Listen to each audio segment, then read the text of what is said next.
Right now you're seeing Goda from this side of the fence, but very soon the order will be given you're going to be from the other side of the fence.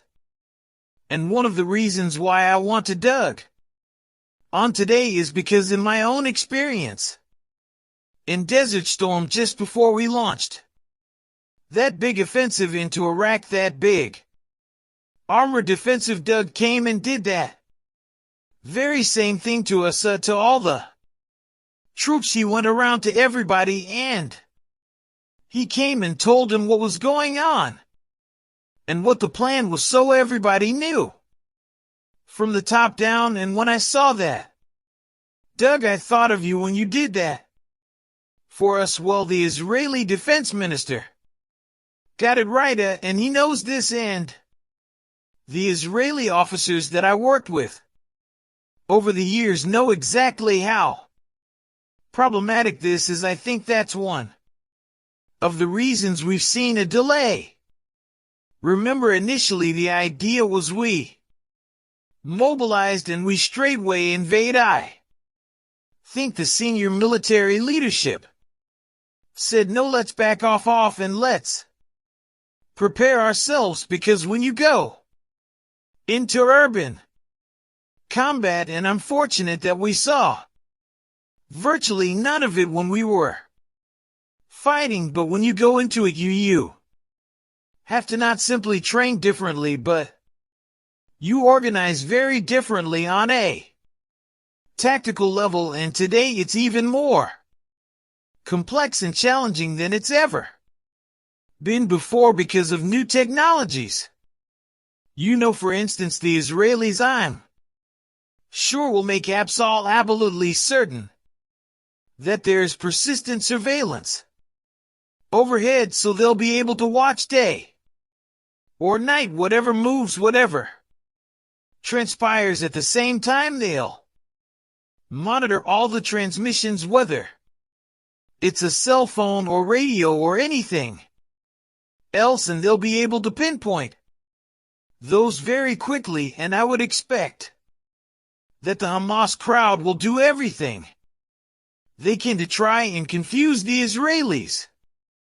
But ultimately it takes, whether we like it or not a set of robots to sort of mindlessly climb through the debris, because that's not going to go very well.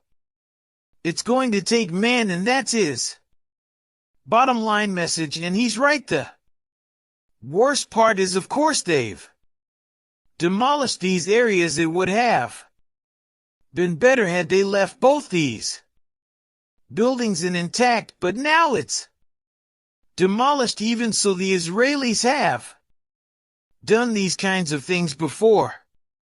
They've done it in Lebanon, they've done it on the West Bank. They know how dangerous it is, how easy it is to booby trap rooms, blow people up, command detonate mines. So this will, I am quite certain, be a nightmare, and I think the Israelis will pay a price. I don't know how high that will be, and I'm sure that they will do what we did during the Second World War and our opponents did, which is ultimately use firepower as much as possible to keep people alive. You can't just send infantry in with some engineers. You have to have standby firepower, which means you need tanks, ideally autocannon. Though I don't think the Israelis have very many of those, and those will immediately be brought to bear, and they've done that before. And tank fire, of course, is very, very accurate, as you know, much more accurate than anything coming in from above. And I would also expect to see some attack helicopters, although perhaps not as much as we have in the past, because ref finding out more and more, it's just very easy to eliminate helicopters from the battle space. Yeah, sure. And Doug, I want to your opinion on two separate aspects of this number one is, what do you think will be the initial objectives of Israel? Let's say that they break through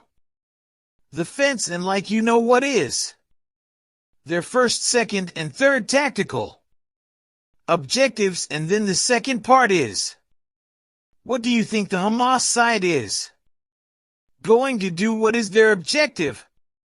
Because for sure they have spent months preparing for this, so they're going to have a lot of surprises here, but I wonder if you could kind of look at it from both sides on the initial incursion. Well, the last time the Israeli Defense Force went into Gaza, they segmented the area. They went on two separate axes straight in almost a U node directly across the Gaza Strip towards the sea. They took some prisoners. They were in search for some hostages. As I recall, they did some damage and they turned around and got out. This time I would expect that they'll try to clear the entire area, certainly in northern Gaza, and that means that you have to divide it up into grid squares, and you have to accurately